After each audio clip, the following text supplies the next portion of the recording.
اعوذ باللہ من الشیطان الرجیم بسم اللہ الرحمن الرحیم الحمد للہ رب العالمین وصلی اللہ علی سیدنا و نبینا محمد وآلہ الطیبین الطاہرین۔ ہماری بات مرحلہ سوم کے اندر فصل سوم میں تھی، جس کے اندر علامہ طباطبائی رحمۃ اللہ علیہ وجود فی نفسہ کی تقسیم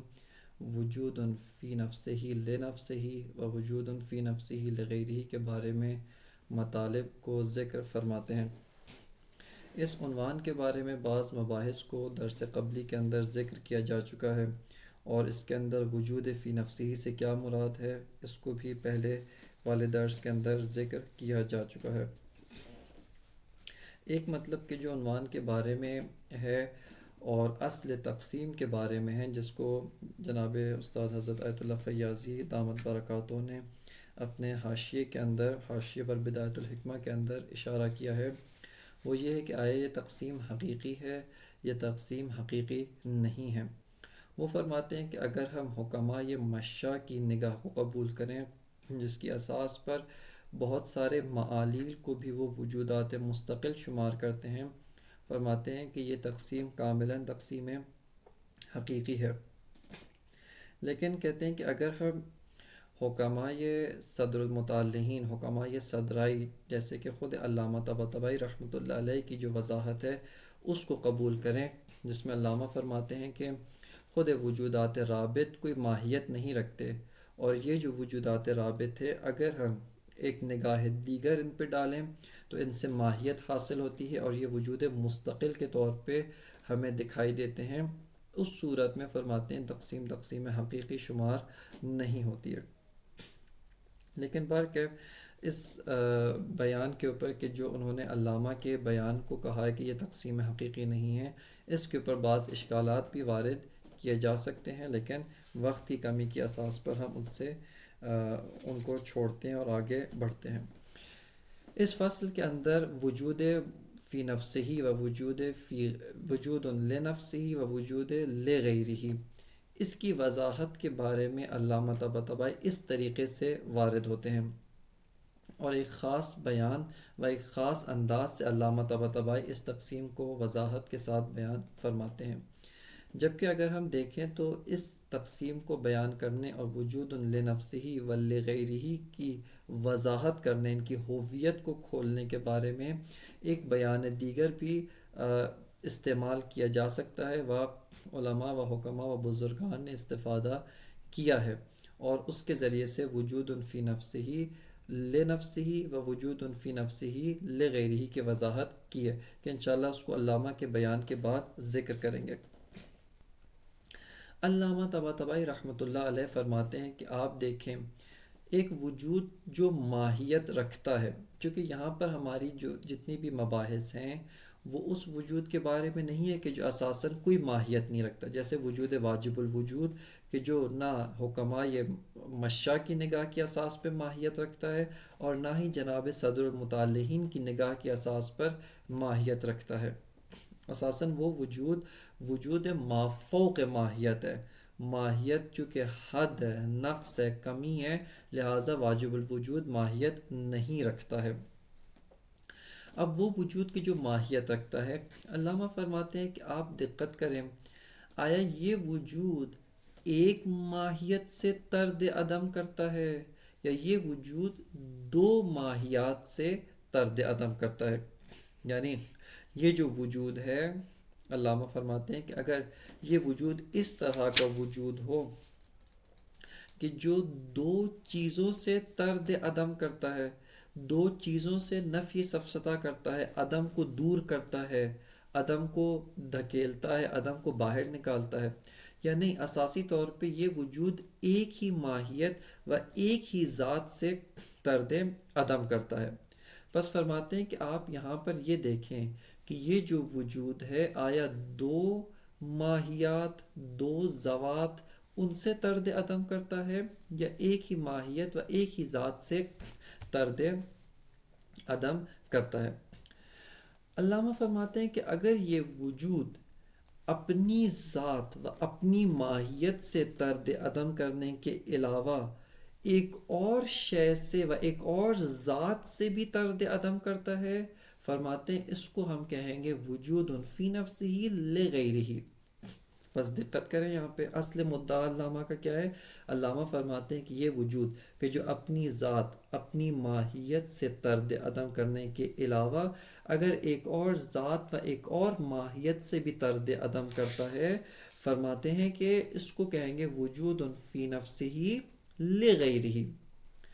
وجہ تسمیہ بھی روشن ہو جائے گا اس کا، اور کیوں اس طریقے سے علامہ نے بیان فرمایا یہ بھی واضح ہو جائے گا۔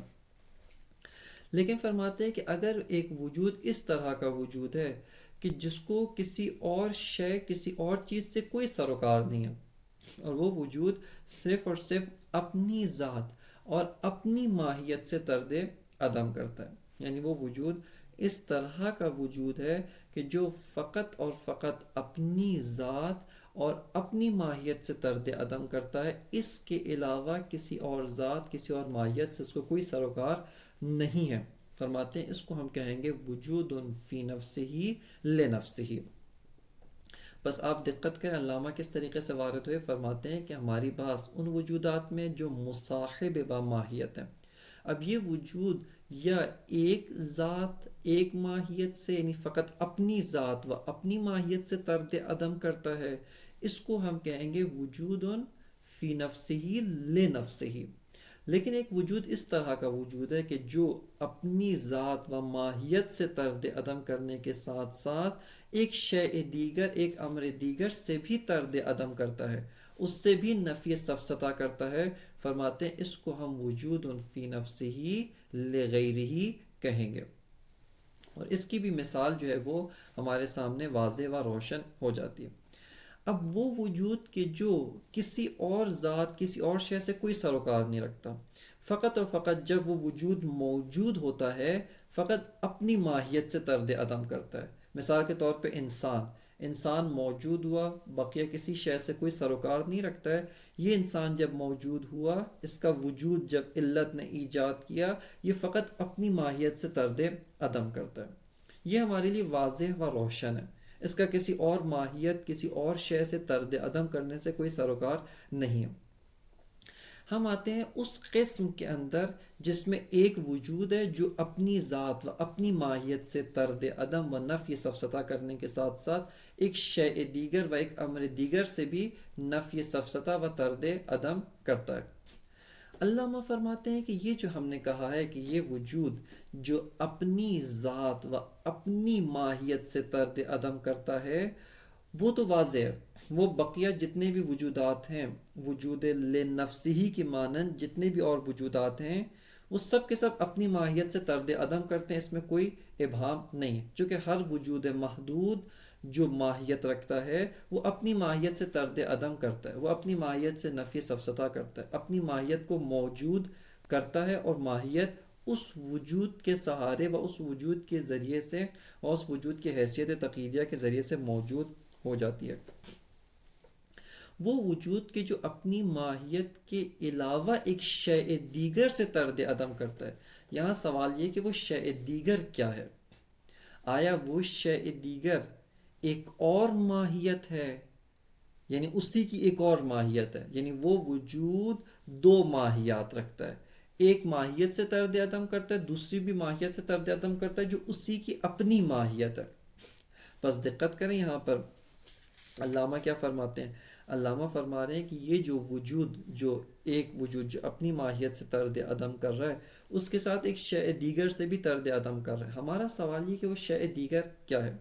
علامہ فرماتے ہیں کہ وہ جو شے دیگر سے طرد عدم کرتا ہے وہ کسی اور ذات یا کسی اور ماہیت سے طرد عدم نہیں کر رہا،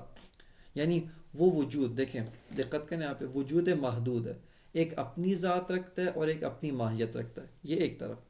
اب ہم کہہ رہے ہیں کہ ایک اور شے سے بھی وہ طرد عدم کر رہا ہے، ایک اور شے سے بھی وہ نفی سفسطہ کرتا ہے اور اس شے دیگر کو بھی موجود قرار دے رہا ہے، اس شے دیگر کو بھی موجود کر رہا ہے۔ یہاں سوال ہے وہ شے دیگر آیا اسی وجود کی ایک اور ماہیت و ایک اور ذات ہے، یا ایک شے دیگر ہے جو زائد بر ماہیت و زائد بر ذات خودش ہے۔ بس آیا وہ جو ماہیت دیگر و شیء دیگر ہے وہ اسی وجود محدود کی ایک اور ذات و ایک اور ماہیت ہے جس سے یہ طرد عدم کر رہا ہے، یا اس کی اپنی ذات و اپنی ماہیت کے علاوہ اپنی ذات و اپنی ماہیت سے مازاد اس سے زائد ایک امر دیگر ہے جس سے یہ طرد عدم کرتا ہے اور اس سے یہ نفی سفسطہ کرتا ہے۔ علامہ فرماتے ہیں کہ جو صورت اول ہے یہ محال ہے، یعنی یہ نہیں ہو سکتا کہ ایک وجود جو اپنی ذات و ماہیت رکھتا ہے اور اس سے نفی سفسطہ کرتا ہے، اس کے علاوہ ایک اور ماہیت جو اس کی اپنی ہی ماہیت ہو، لیکن ان دونوں میں مغایرت بھی ہے، دو ماہیات ہیں، اپنی ذات و ماہیت رکھنے کے علاوہ ایک اور ماہیت و ایک اور ذات جو اس کی اپنی ہی ماہیت و اپنی ذات ہو، اس سے بھی نفی سفسطہ و طرد عدم کرے۔ علامہ فرماتے ہیں یہ ممکن نہیں ہے، کیونکہ کہتے ہیں کہ ایک وجود ایک ماہیت رکھتا ہے، یہ نہیں ہو سکتا کہ ایک وجود کے لیے دو ماہیات ہوں یا ایک وجود کے لیے ایک سے زائد ماہیات ہوں۔ کیوں؟ فرماتے ہیں کہ کیونکہ وجود اور ماہیت میں رابطہ اتحادی ہے، ان میں ارتباط اتحادی ہے۔ ہر وجود ماہیت رکھتا ہے، ہر وجود محدود ایک ماہیت رکھتا ہے، اور ہر ماہیت کے لیے ایک وجود مختص بے خودش ہونا چاہیے، اس کا ایک اپنا اور اس کی ایک اپنی ماہیت ہونی چاہیے۔ بس ہر وجود کے لیے ایک ماہیت ہونی چاہیے، اور ہر ماہیت اس کے لیے ایک اپنا وجود محدود جس کی یہ حد ہے، جس کی یہ حد شمار ہوتی ہے، اس کا ایک اپنا وجود ہونا چاہیے۔ لہٰذا فرماتے ہیں کہ اگر ایک وجود کے لیے دو ماہیات ہوں، فرماتے ہیں استدلال اس امر کو باطل قرار دیتا ہے، اور وہ یہ ہے کہ اس کا لازمہ ہے کثرت الواحد و وحدت الکثیر، کہ ایک وجود کی دو حدیں ہو جائیں۔ اس کا لازمہ کیا ہے؟ چونکہ ماہیت حد الوجود ہے، ایک وجود کی دو ماہیات ہونے کا مطلب یہ کہ ایک وجود کی دو حد ہو جائیں جو دونوں حدود ایک دوسرے سے متباین و متغیر ہیں۔ دو حدود کا لازمہ کیا ہے؟ کہ اساساً وہ وجود ایک وجود نہیں ہے بلکہ دو وجود ہیں جس کی دو حدیں ہیں۔ بس یہ خلف ہے، کیوں؟ چونکہ ایک وجود دو ہو جائے، لہٰذا اس کا لازمہ وحدت الکثیر و کثرت الواحد ہے جو اجتماع نقیضین ہے اور باطل ہے۔ بس فرماتے ہیں کہ یہ وجود کہ جو شیء دیگر سے نفی سفسطہ و طرد عدم کرتا ہے، یہ اس کی اپنی ماہیت و اپنی ذات نہیں ہے، بلکہ ایک امر دیگر زائد بر ذات خودش و ایک امر دیگر زائد بر ماہیت خودش ہے جس سے یہ نفی سفسطہ و طرد عدم کرتا ہے۔ مثال دیں، علامہ فرماتے ہیں جیسے علم یعنی ایک وجود ہے جو وجود علم ہے، اس کی ایک ماہیت ہے، جو ماہیت علم جب انسان کو حاصل ہوتا ہے کیف نفسانی بنتا ہے، اس کی ماہیت کے کیف نفسانی ہے، اور کیف نفسانی کی بھی متعدد اقسام میں سے کیف نفسانی علمی یا کیف نفسانی علم شمار ہوتا ہے۔ خب یہ اس کی اپنی ماہیت ہے، اور یہ جو وجود ہے اپنی ماہیت یعنی وجود ہے، یہ جو وجود ہے یعنی کیف نفسانی علمی سے طرد عدم کرتا ہے، نفی سفسطہ کر فرماتے ہیں۔ اس کے علاوہ ایک شیء دیگر سے بھی نفی سفسطہ کرتا ہے، ایک شیء دیگر سے بھی طرد عدم کر رہا ہے، اور وہ کیا ہے؟ فرماتے ہیں انسان میں جو پہلے اس وجود علم کے حاصل ہونے سے پہلے جو جہالت موجود تھی، جو جہل موجود تھا، اس جہل سے بھی نفی سفسطہ کرتا ہے، اس جہل کو بھی باہر دھکیلتا ہے، اور یہ انسان جو پہلے جہل رکھتا تھا، ایک کیف نفسانی بعنوان جہل سے متصف تھا، اب یہی انسان اس وجود علم، یہ جو وجود کیف نفسانی ہے، اس کے آنے کے بعد سے ایک امر دیگر سے متصف ہے جو علم ہے، لہٰذا اس علم نے انسان کے نفس سے جہل کو بھی طرد کیا، جو جہل جو ہے عدم العلم ہے۔ لہٰذا فرماتے ہیں کہ یہ جو علم ہے اپنے موضوع سے جو اس کا حامل ہوتا ہے، اس موضوع سے جہل کو برطرف کرتا ہے اور اس عدم کو بھی دور کرتا ہے۔ مثال دوم جو علامہ طباطبائی ذکر فرماتے ہیں وہ ہے قدرت۔ فرماتے ہیں قدرت، جیسے کہتے ہیں قدرت، جو انسانی نفس کسی کام کے اوپر قدرت و طاقت رکھتا ہے، اس قدرت کو بھی حکماء نے کیف نفسانی قرار دیا۔ یہ وجود اپنی ماہیت جو کیف نفسانی ہے، اس کو کیف نفسانی ہے قدرت کہیں، اس سے طرد عدم کر رہا ہے جس کی اپنی ماہیت ہے، اور یہ ماہیت اسی وجود کی حد ہے، حد الوجود ہے، یہ ماہیت اس وجود کے ساتھ مختص ہے اور یہ وجود اسی ماہیت کے ساتھ مختص ہے۔ اس کے ساتھ ساتھ یہی وجود اپنے موضوع، جو موضوع اس کا انسان ہے، کیونکہ انسانی نفس میں یہ حاصل ہو رہا ہے، اس سے عجز کو دور کرتا ہے، طرد عدم کر رہا ہے عجز سے، عجز کو ختم کرتا ہے اور قدرت کو ایجاد کرتا ہے۔ لہذا فرماتے ہیں کہ اپنے موضوع سے عجز کو دور کر رہا ہے، ایک شیء دیگر یہاں پر ایجاد کر رہا ہے، ایک شیء دیگر سے طرد عدم کر رہا ہے جو اس کا موضوع ہے، اور اس موضوع سے عدم قدرت یعنی عجز اس کو بھی طرد کرتا ہے، اس کو بھی ختم کرتا ہے اور اس کو بھی خارج کرتا ہے۔ بس آپ نے ملاحظہ کیا کہ اس طرح کے وجودات کو وجود فی نفسہ ہی لغیرہ کہا جاتا ہے، جو للموضوع ہوتے ہیں، جو موضوع کے اندر حاصل ہوتے ہیں، محتاج موضوع ہوتے ہیں۔ بس علامہ طباطبائی رحمۃ اللہ علیہ اس بحث کے اندر کس طریقے سے وارد ہوتے ہیں؟ علامہ اس بحث میں اس طریقے سے وارد ہوتے ہیں کہ ایک وجود ہے جو ماہیت رکھتا ہے اور فقط اس کو کسی اور چیز سے، کسی اور عدم سے کوئی سروکار نہیں، وہ فقط اور فقط اپنی ماہیت سے طرد عدم و نفی سفسطہ کرتا ہے۔ یہ وجود فی نفسہ ہی لنفسہ ہی ہے۔ لیکن ایک اور وجود ہے جو اپنی ذات و اپنی ماہیت سے طرد عدم کرنے کے علاوہ ایک شیء دیگر یعنی اپنے موضوع سے بھی ایک نوع عدم کو طرد کرتا ہے، اپنے موضوع کے بھی ایک کمی کو، ایک نقص کو دور کر کے اس کے اندر ایک صفت و ایک کمال کو ایجاد کرتا ہے۔ اور فرماتے ہیں کہ اس طرح کا جو وجود ہوتا ہے یا اس طرح کے جو وجودات ہوتے ہیں، ان کو وجود فی نفسہ ہی لغیرہ کہا جاتا ہے، یہ للموضوع حاصل ہوتے ہیں۔ بس اس طریقے سے علامہ طباطبائی رحمۃ اللہ علیہ اس فصل کے اندر وارد ہوتے ہیں۔ علامہ کی عبارت کی جانب توجہ کرتے ہیں اور اس کے بعد وجود فی نفسہ ہی لنفسہ ہی و لغیرہ کے بارے میں جو دوسرا بیان ہے، جو فہم کے زیادہ نزدیک اور زیادہ رسا ہے، اس کی جانب ہم توجہ کریں گے۔ الفصل الثالث من الوجود فی نفسہ ما ہوا لغیرہ ومنہ ما ہوا لنفسہ۔ فرماتے ہیں فصل سوم ہے وجود فی نفسہ میں سے بعض وہ کہ جو لغیرہ ہیں اور بعض وہ کہ جو لنفسہ ہیں۔ بس یہ تقسیم اساسی طور پہ تقسیم مستوعب ہے، اقسام اپنے مقسم کے ساتھ کاملاً مساوی ہیں، اور تقسیم ثانوی ہے، تقسیم اولی نہیں ہے۔ خوب فرماتے ہیں والمراد بکون وجود الشیء لغیرہ ان یکون الوجود الذی له فی نفسہ وهو الذی یطرد عن ماہیتہ العدم۔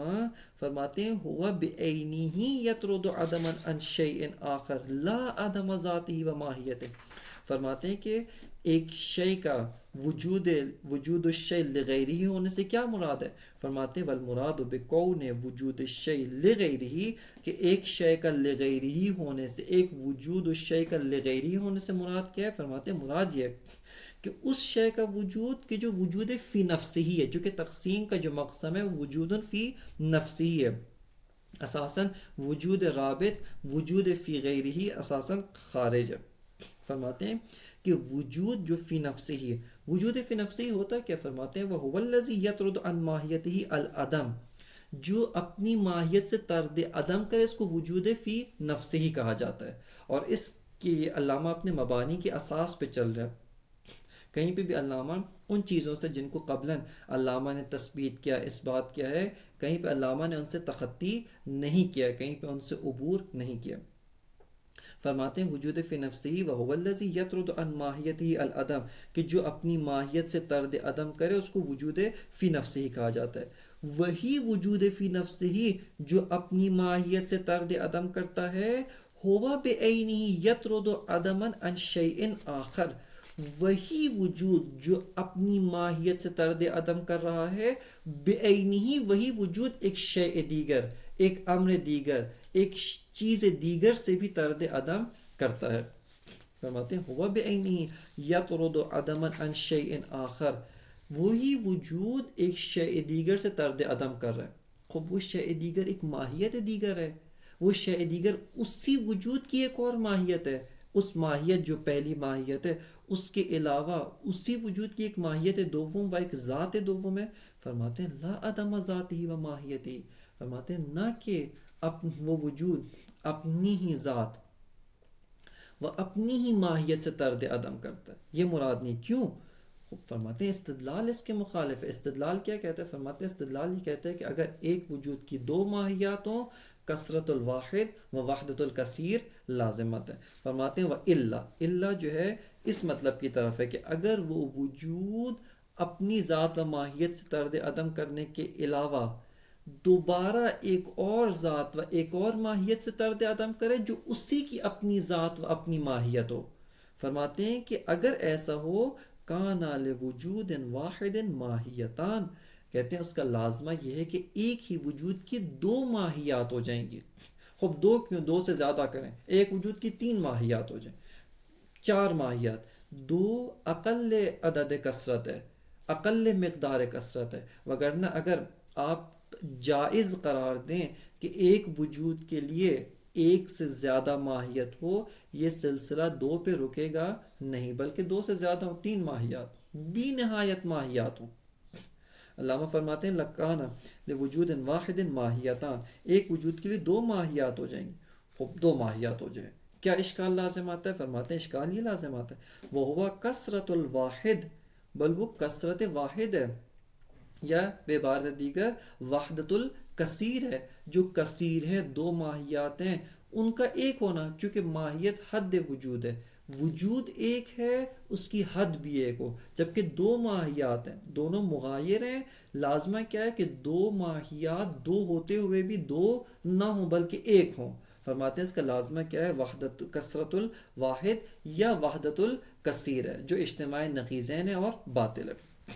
خوب پس یہ جو ماہیت، یہ جو وجود جو اپنی ذات و ماہیت کے علاوہ ایک شے دیگر سے طرد عدم کر رہا ہے، وہ شے دیگر آپ نے فرمایا اس کی اپنی ذات و ماہیت تو نہیں ہے، بس آپ خود ہی بتا دیں کہ وہ شے دیگر کیا ہے. فرماتے ہیں بل عدما زائدا علی ذاتہ و ماہیتہ لہو نوع مقارنت لہ،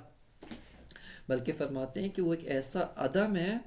جو عدم اس کی اپنی ذات سے زائد ہے، کیونکہ اس کی اپنی ذات و ماہیت سے طرد عدم کے لیے وجود کافی ہے.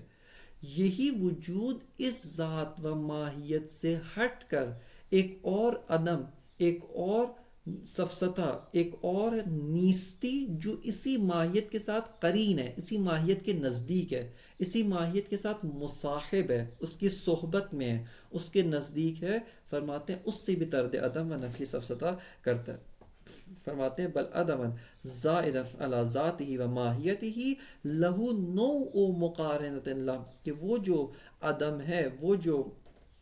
عدم زائد بر ماہیت و عدم زائد بر ذات ہے، اس کو ایک طرح کی مقارنت با خود ذات، با خود وجود کے ہیں، اس کو ایک اس وجود کے ساتھ یا اس ذات و ماہیت کے ساتھ مقارن جو عدم ہے،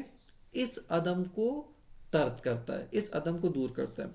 یہ جو فرماتے ہیں لہو نوع مقارنت لہ، یہ جو لہو کی دوم کی ضمیر ہے، بہتر ہے کہ اس ضمیر کو ہم، اگرچہ اس کا مرجع پہلے نہیں ہے، چونکہ اس کا بہت ہی بہتر یہ تھا کہ اس ضمیر کو ہم پلٹائیں موضوع کی طرف،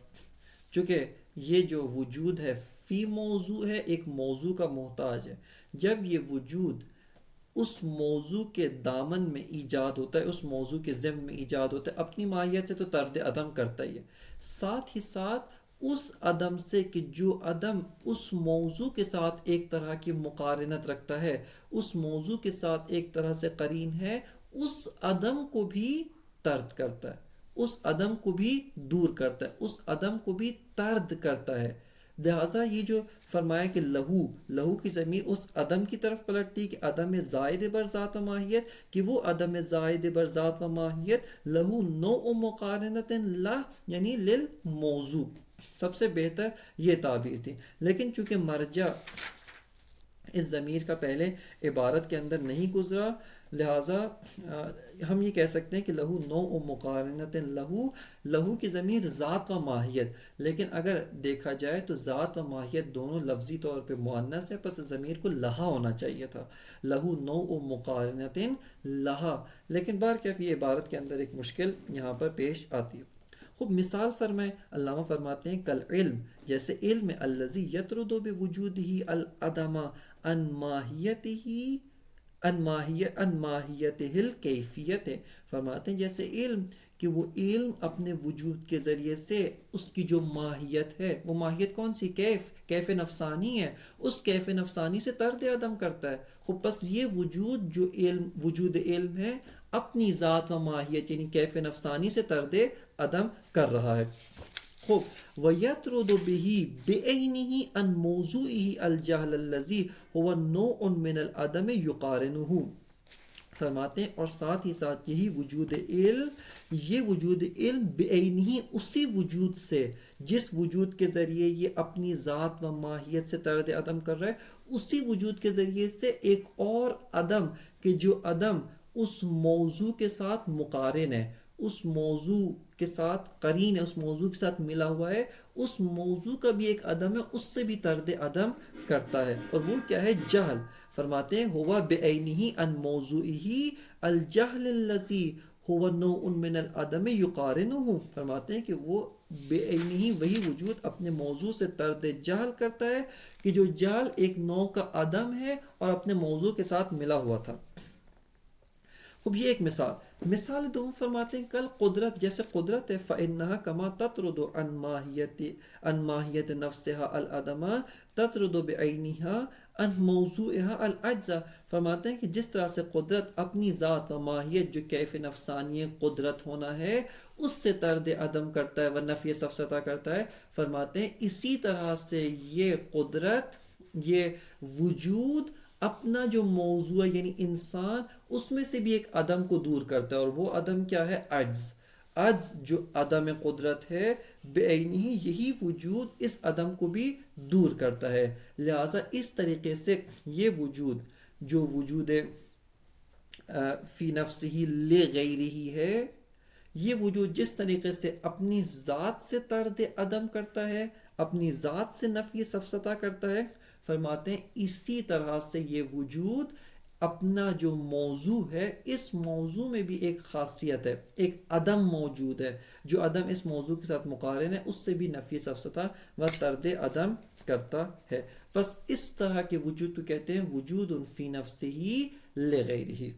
وجود فی نفسہ لغیرہ۔ یہاں تک علامہ طباطبائی رحمۃ اللہ علیہ وجود فی نفسہ لغیرہ اور وجود فی نفسہ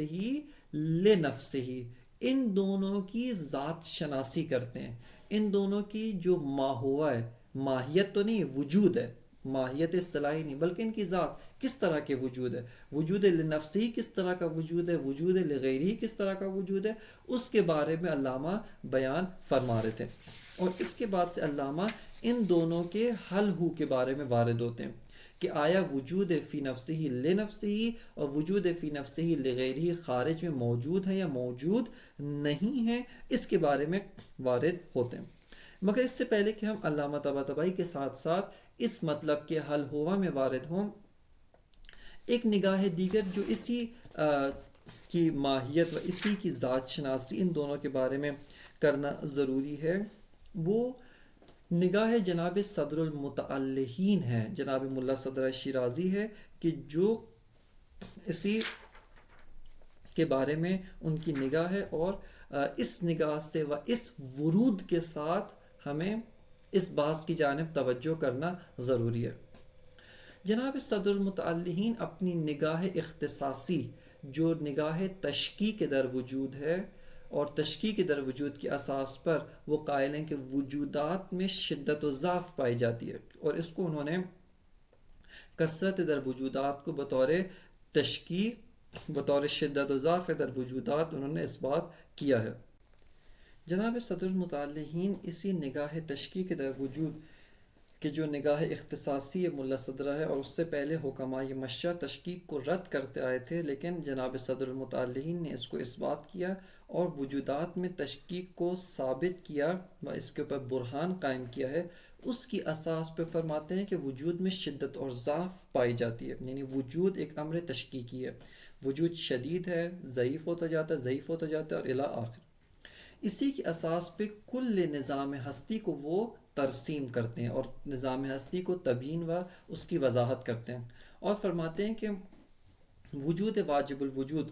کہ جو بی نہایت شدید وجود ہے، جس سے مافوق کوئی اور وجود قابل تصور نہیں ہے، نہ یہ کہ موجود نہیں ہے بلکہ اس سے مافوق کوئی اور وجود قابل تصور و قابل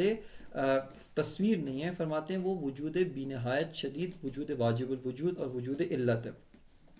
اس کے ساتھ جیسے جیسے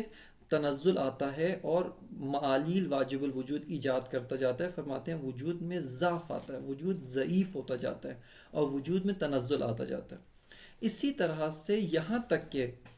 وجود میں جب ضعف آتا ہے، اس ضعف کے نتیجے میں ایک ضعف تو یہ کہ وجود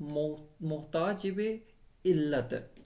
یہ ہر وجود جو غیر از واجب الوجود ہے وہ سب کے سب محتاج علت ہیں، سارے وجودات رابط جو وجود فی غیر ہی ہیں، وجودات روابط ہیں، وہ سب کے سب محتاج علت ہے، اس جہت سے سارے برابر ہیں۔ لیکن یہ وجود علت جب اس معلول کو خارج میں ایجاد کرنا چاہتا ہے تو اس معلول کو خارج میں ایجاد کرتا ہے اس طرح سے کہ یہ معلول کو براہ راست ایجاد کر دیا، نہ یہ کہ اس معلول کو ایک شیء دیگر کے سائے میں ایجاد کرے،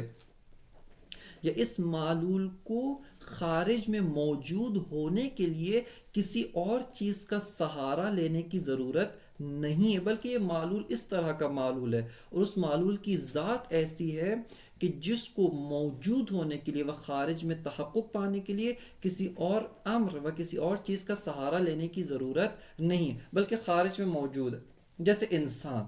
وجود انسان خارج میں موجود ہے، اس کو علت اگر ایجاد کرنا چاہتا ہے، اس کو ایجاد کرنے کے لیے علت کو خارج میں ایسا نہیں ہے کہ ایک شیء دیگر کو ایجاد کرے اور اس کے ضمن میں وجود انسان کو ایجاد کرے، ایسا نہیں، بلکہ خارج میں انسان ایجاد کیا، خارج میں پتھر کو ایجاد کیا، خارج میں شجر کو ایجاد کیا، یہ سارے کے سارے وجودات ہیں جو فی نفس ہی ہیں اور ساتھ لے نفس ہی ہیں، یعنی چونکہ شدت وجودی رکھتے ہیں ایک حد تک، لہٰذا خارج میں متحقق ہونے کے لیے کسی شیء دیگر کے ضمن میں، علت کے علاوہ کسی شیء دیگر کے ذیل میں، کسی شیء دیگر کی پناہ میں اور کسی شیء دیگر کے سائے میں موجود ہونے کی ضرورت نہیں ہے، بلکہ علت نے براہ راست ان کو ایجاد کیا اور یہ خارج میں موجود ہو جاتے ہیں۔ یہ وجود فی نفس ہی لے نفس ہی ہیں، لیکن بعض وجودات اس طرح کے نہیں ہیں، بعض وجودات اس طرح کے ہیں کہ جو خارج میں اگر علت ان کو ایجاد کرنا چاہے وہ خارج میں براہ راست خود سے موجود نہیں ہو سکتے ہیں، بلکہ علت بھی اگر ان کو خارج میں ایجاد کرنا چاہتی ہے، حتماً علت ایک شیء دیگر، ایک امر دیگر کی پناہ میں، ایک امر دیگر کے سائے میں، ایک امر دیگر کے اوپر سہارا کرتے ہوئے یہ وجودات خارج میں متحقق و موجود ہوتے ہیں۔ جیسے مثال کے طور پہ سفیدی، جس کی مثال محسوس و ملموس سفیدی ہے، سفیدی خارج میں یہاں پر پڑی ہوئی نہیں ہو سکتی ہے، خارج میں جہاں پر بھی سفیدی یا کوئی بھی رنگ پایا جائے گا وہ حتماً کسی نہ کسی جسم، جوہر جسمانی کے ذیل میں، جوہر جسمانی کا سہارا لیتے ہوئے اور اس پر تکیہ کرتے ہوئے وہ موجود ہوگی، وگرنہ سفیدی یا کوئی بھی رنگ جسم سے مستقل طور پر خارج میں موجود نہیں ہو سکتا، خارج میں متحقق نہیں ہو سکتا۔ کیوں؟ کیونکہ وجود ضعیف ہے، ایک وجود ہے جو وجود ضعیف ہے، ایک انتہائی ضعیف وجود ہے جس کو خارج میں موجود ہونے کے لیے کسی شیء دیگر کا سہارا و پناہ لینے کی ضرورت ہے۔ اسی طرح جیسے علم خارج میں ایسا نہیں ہے کہ علم کہیں پڑا ہوا ہو، یہ کتابیں ہم سمجھتے ہیں علم ان کے اندر ہے، نہ، اس کے اندر عبارتیں ہیں، لکھائی ہے، رنگ ہے، یا مثال کے طور پہ اور کسی شے میں علم موجود نہیں ہے، بلکہ علم اساسی طور پہ نفس کی علامت ہے، یا وہ وجودات یا وہ موجودات کہ جو مافوق نفس ہیں ان میں علم پایا جاتا ہے۔ علم کی حقیقت کیا ہے، علم کسے کہتے ہیں، یہ انشاءاللہ اپنے مقام پر آئے گا، لیکن علم کہیں پر بھی نفس انسانی یا وہ موجودات کی جو بالاتر از نفس انسانی ہیں ان سے مستقل طور پہ کہیں پر بھی علم موجود نہیں ہو سکتا ہے، کیونکہ ایک وجود ضعیف ہے جس کو کسی سہارے و کسی بھروسے و کسی اعتماد و تکیہ کے بغیر خارج میں متحقق نہیں ہو سکتا۔ اور علت بھی جب اس طرح کے وجودات ضعیف کو ایجاد کرنا چاہتی ہے تو علت ان کو ہمیشہ کسی وجود دیگر کے سائے میں، کسی وجود مستقل جو وجود فی نفسی ہی لنفسی ہی کے ذیل میں، اس کے ضمن میں، اس کے ذریعے سے علت ان امور کو متحقق کرتی ہے، اور یہ جو امور ہیں اپنے تحقق خارجی میں ان وجودات فی نفسی ہی لنفسی ہی کے اوپر سہارا کرتے ہیں، ان کے اوپر بھروسہ کرتے ہیں، ان کے ذریعے سے خارج میں موجود ہوتے ہیں۔ اگرچہ تصور کے لحاظ سے یہ جو وجود لغیرہ ہیں آپ ان کو مستقل تصور کر سکتے ہیں، ذہن میں سفیدی کو تصور کرنے کے لیے جسم کو تصور کرنا ضروری نہیں ہے، تصور کے لحاظ سے ہم ان کو جدا کر سکتے ہیں، لیکن خارج میں متحقق ہونے کے لیے، خارج میں موجود ہونے کے لیے، خارج میں وقوع پذیر ہونے کے لیے، واقع ہونے کے لیے ان امور کو و اس طرح کے وجودات کو دیگر وجودات کا سہارا لینا پڑتا ہے، اور وہ وجودات فی نفسی ہی لنفسی کے ضمن میں موجود ہیں۔ یہ جو وجودات فی نفسی ہی لغیرہ ہوتے ہیں، جو ضعف وجود کی وجہ سے ایک امر دیگر، ایک وجود لنفسی ہی کے ضمن میں موجود ہوتے ہیں، جب اس کے ضمن میں موجود ہوتے ہیں اس کی صفت بن کے موجود ہوتے ہیں، اس سے جدا نہیں ہو سکتے، اس سے مستقل نہیں ہو سکتے، بلکہ اسی کی ایک صفت، ایک خاصیت، ایک خصوصیت بن کے موجود ہوتے ہیں، اور اسی کے ضمن میں جو یہ موجود ہوتے ہیں تو اس موضوع سے ایک عدم کو دور کرتے ہیں، اس موضوع کے لیے کمال واقع ہوتے ہیں، اس موضوع کے لیے ایک امر وجودی کمالی کے طور پہ واقع ہوتے ہیں، اور اس سے ایک عدم کو، جو عدم اس موضوع کے ساتھ مقارن ہوتا ہے، اس سے دور کرتے ہیں۔ جیسے علم ہے، علم مستقل از نفس انسانی موجود نہیں ہو سکتا، بلکہ حتماً ضمن نفس انسانی یا موجودات مجرد کے ضمن میں واقع ہوگا، اور ان کے ضمن میں جب واقع ہوتا ہے پس نفس انسانی سے طرد عدم کرتا ہے، اس سے عدم کو دور کرتا ہے، لیکن نہ اس وجہ سے کہ یہ مثال کے طور پہ جو طرد عدم کر رہا ہے بہت قوی وجود ہے، نہ، بلکہ دقت کریں، چونکہ یہ وجود ضعیف ہے، کسی اور کے سہارے، کسی اور کے سائے و کسی اور وجود کی پناہ میں موجود ہوگا، بس اس کی صفت بن کے موجود ہوگا، اس کی خاصیت و خصوصیت بن کے موجود ہوگا، نہ یہ کہ یہ وجود چونکہ قوی ہے پس اپنی ماہیت کے علاوہ ایک امر دیگر سے بھی طرد عدم کرتا ہے۔ علامہ کی عبارت سے ایک جو توہم ایجاد ہوتا ہے، اگرچہ کلی طور پہ وہ نگاہ بزرگ کے اندر دیکھیں علامہ نے درست مطلب فرمایا، کوئی اشکال وارد نہیں ہے، لیکن ایک توہم جو علامہ کی عبارت سے ایجاد ہو سکتا ہے وہ یہ ہے کہ چونکہ وجود قوی ہے پس اپنی ماہیت سے بھی طرد عدم کر رہا ہے، ایک شے دیگر سے بھی طرد عدم کر رہا ہے، جبکہ وجود فی نفسی ہی لنفسی ہی وجود ضعیف ہے پس صرف اپنی ماہیت سے طرد عدم کرتا ہے۔ حقیقت مطلب یوں نہیں ہے بلکہ برعکس ہے، چونکہ وجود فی نفسی ہی لنفسی وجود قوی ہے، کسی اور شے کا محتاج نہیں ہے، اپنے تحقق و وقوع خارجی و واقعیت خارجی میں موجود ہونے کے لیے اپنا وجود کافی ہے، بس اپنی ماہیت سے طرد عدم کرتا ہے۔ لیکن وجود فی نفسہ ہی لغیرہ، چونکہ ایک وجود ضعیف ہے، ایک وجود جس کا مرتبہ ضعیف ہے کہ علت اس کو ایجاد کرنا چاہے، حتماً ایک وجود فی نفسہ ہی لنفسہ کے ضمن میں اس کا سہارا دے کر اس کے اوپر بھروسہ کرتے ہوئے علت اس طرح کے وجود کو ایجاد کرتی ہے، لہٰذا یہ اس کی صفت ہے، یہ اس کی خاصیت ہے، اس سے کمزور وجود ہے، اس سے ضعیف وجود ہے، اور اس وجہ سے جب اس کی خاصیت بنتا ہے اپنے موضوع سے، جو اس کا محل و موضوع ہے، اس محل و موضوع سے بھی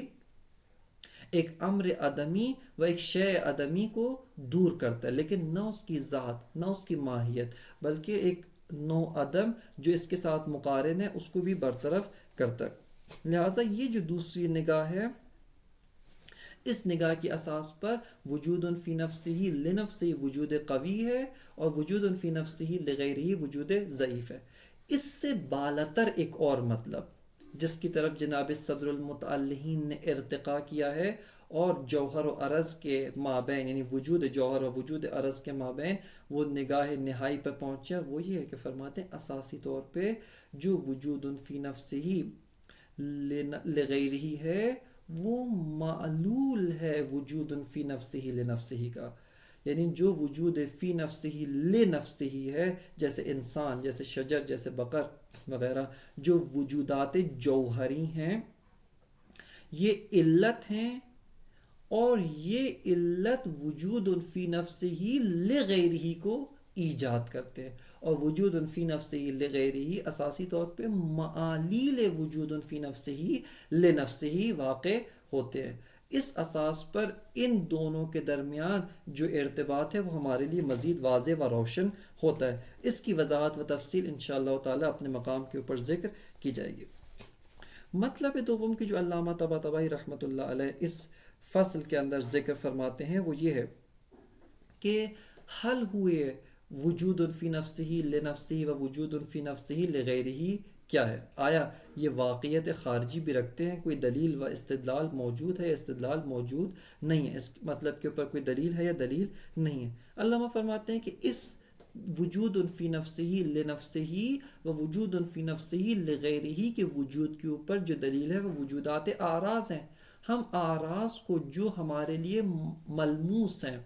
جن کو ہم بالبداہت مشاہدہ کرتے ہیں، جن کو ہم دیکھتے ہیں، سفیدی کو مشاہدہ کر رہے ہیں،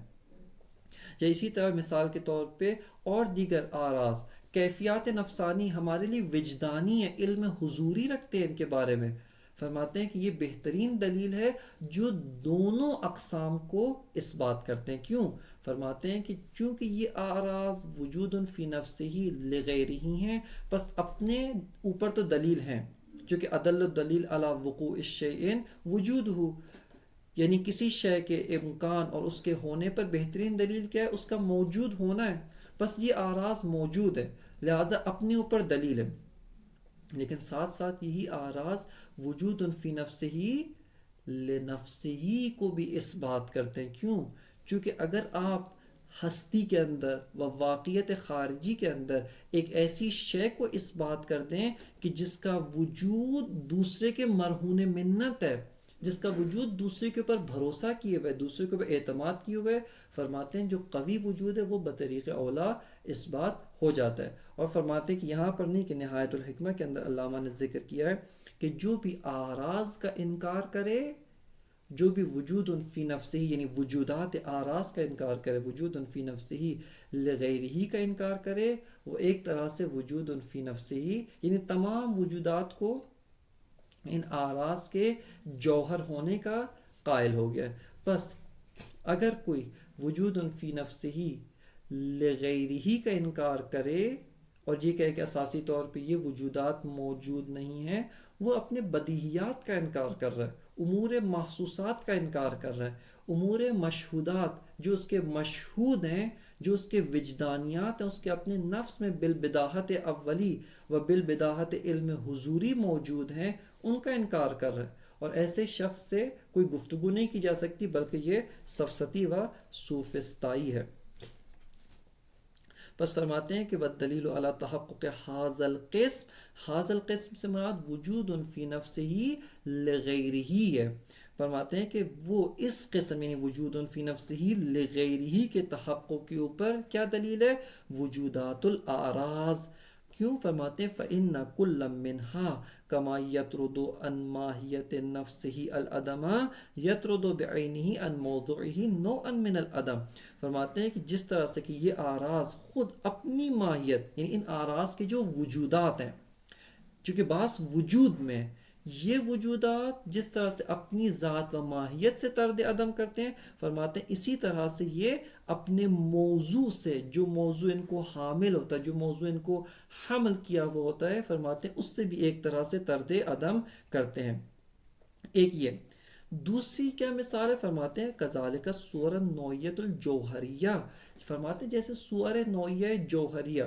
کہ جوہر کی اقسام کرتے ہیں کہ جوہر کی 5 اقسام ہیں۔ جوہر یا صورت ہے، یا مادہ ہے، یا جسم ہے، یا نفس ہے، یا عقل ہے، کہ عقل سے مراد عقل مفارق ہے۔ صورت کسے کہتے ہیں، فرماتے ہیں صورت جو ہے فعلیت الشیء ہے، وہ بھی ایک جوہر ہے جو ما بہ الشیء ہوا ہو، یعنی شے کی شیئیت اس کی صورت کی وجہ سے ہوتی ہے۔ صورت سے مراد یہ ظاہری شکل و صورت نہیں ہے، یا مثال کے طور پہ کسی بھی شے کا ظاہری رنگ و ڈھانچہ، اس کو صورت نہیں کہتے، بلکہ ایک جوہر ہے کہ جس کی وضاحت اپنے مقام پر مرحلہ ششم کے اندر جوہر کی اقسام کے اندر آئے گی۔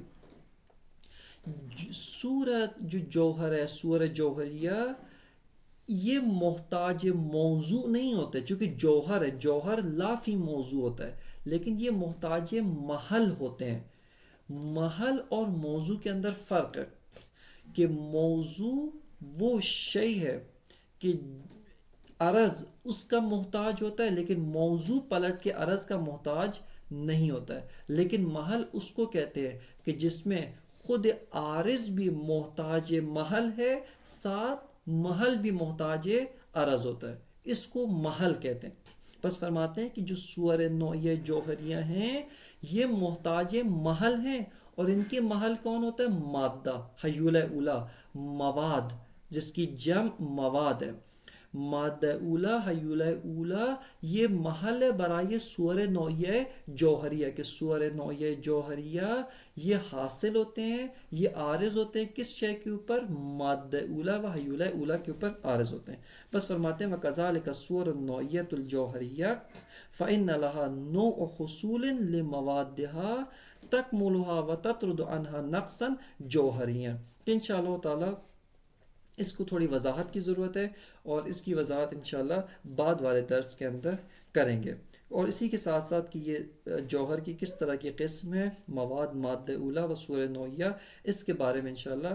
بعد والے درس کے اندر جس حد تک اس مقام کے شایع نشان ہے اور وضاحت کی ضرورت ہے، اس کو وضاحت کے ساتھ پیش کیا جائے گا، تاکہ یہ مطلب جس کی طرف علامہ یہاں پر التفات پیش کرتے ہیں وہ مطلب حل ہو سکے۔ وصلی اللہ علی سیدنا و نبینا محمد و آلہ الطیبین